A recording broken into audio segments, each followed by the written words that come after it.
श्रोतागणों, हमने अपने पिछले भाग में श्री गणेश भगवान से परशुराम के विवाद की कथा का श्रवण लाभ प्राप्त किया था। अब हम अपने आगे की कथा में श्री गणेश भगवान का वाहन मूषक अर्थात चूहा किस प्रकार हुआ, इस कथा का श्रवण लाभ प्राप्त करेंगे। आइए प्रेमी श्रोता भक्त गणों, हम कथा आरंभ करते हैं। प्रेमी जनों, कथा से मिलने वाले लाभ को आप हृदय में सदा संजोए रखना। श्री गणेश पुराण में इस बात का विवरण मिलता है कि गणेश जी का वाहन मूषक अर्थात चूहा कैसे बना। बहुत समय पहले की बात है।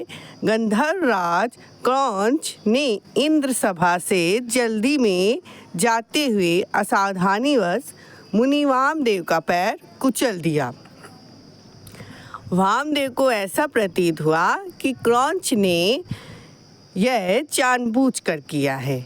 वे अपमान की पीड़ा में जल उठे और क्रोध भरे वचनों में बोले, क्रौंच, ये कार्य तुमने ठीक नहीं किया। जिस प्रकार क्रोध से बुद्धि और विवेक शून्य हो जाता है, उसी प्रकार वामदेव की बुद्धि भी उस समय जाती रही और उन्होंने भावावेश क्रोध को सहन न करते हुए क्रौंच को शाप दे दिया, जाओ तुम चूहे बन जाओ। भयभीत क्रौंच ने जब मुनि वामदेव के चरणों में बार बार क्षमा याचना की तो वे पसीज गए। उनका हृदय दया से भर गया और फिर वे क्रौंच को समझाते हुए बोले, ठीक है, मूषक बनने के बाद भी जब तुम श्री गणेश जी के वाहन बनोगे तब तुम्हारी समस्त समस्याओं का अंत हो जाएगा। इस प्रकार क्रौंच को मूषक बनने का श्राप मिलने के साथ वरदान साबित हुआ और क्रौंच इस तरह मूषक होने के बाद समस्त प्राणियों द्वारा पूजित हुए।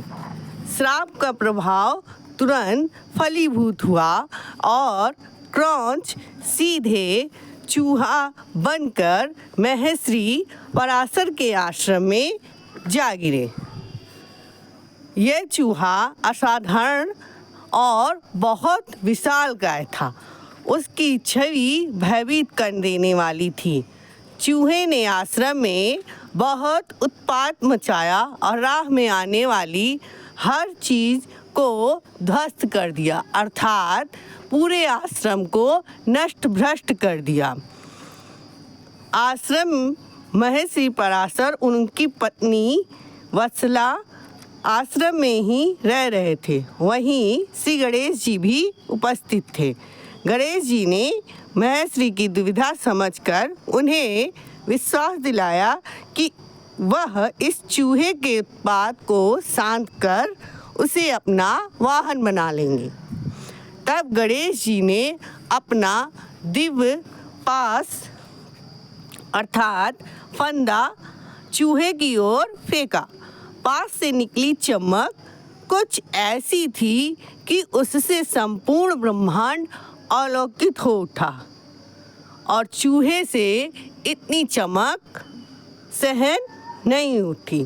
पास ने उस चूहे का पीछा किया और उसकी गर्दन से जा लिपटा। चूहा मूर्छित हो गया। पास चूहे को खींचता हुआ श्री गणेश जी के निकट ले आया। पास में फंसे हुए चूहे ने गणेश जी की स्तुति में कुछ शब्द कहे। गणेश जी ने समझ लिया कि वह कोई सामान्य चूहा नहीं है। जिस प्रकार दुष्टता 100 कोशिशों के बाद भी उजागर होती है, उसी प्रकार विशिष्टताएं भी छिपाए नहीं छिपती। श्री गणेश जी को चूहे पर दया आ गई। वे बोले, तुमने ऋषि मुनियों को बहुत सताया है, लेकिन चूंकि तुमने क्षमा याचना की है, अतः मैं तुम्हें अपना वाहन बना लेता हूँ। ऐसा कहकर गणेश जी चूहे पर सवार हो गए। गणेश जी के भारी भरकम शरीर से स्वयं को अत्यंत बलशाली समझने वाला चूहा दबने लगा।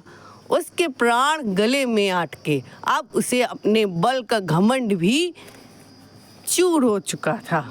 चूहे ने पीड़ा से चिल्लाते हुए श्री गणेश भगवान से कहा, आग्रह किया, मैं आपके बोझ तले पिसा जा रहा हूँ। हे कृपा निधान, दया निधान, मुझ पर कृपा कीजिए।